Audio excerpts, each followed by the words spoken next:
जी viewers, आज हम unboxing करेंगे Realme का Note 50। 25,000 इसकी रिटेल प्राइस है। 4x4 में ये मोबाइल होता है। 5,000 mAh की इसकी बैटरी है।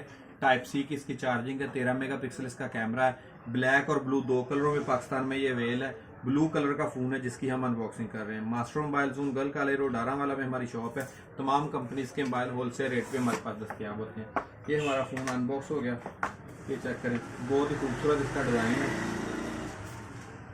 एक कैमरा, दूसरा कैमरा, टॉर्च लाइट है, टाइप सी की इसकी चार्जिंग है, रिंगर है, माइक है, हैंड सपोर्ट है, साइड पे इसका पावर बटन और फिंगरप्रिंट है। अब हम देखेंगे बॉक्स के अंदर कंपनी कौन कौन सी चीज़ साथ दे रही है। बॉक्स के अंदर कंपनी Realme का ओरिजिनल फास्ट चार्जर दे रही है, टाइप सी की ओरिजिनल डाटा केबल दे रही है और वाइट कलर में ये पाउच दे रही है।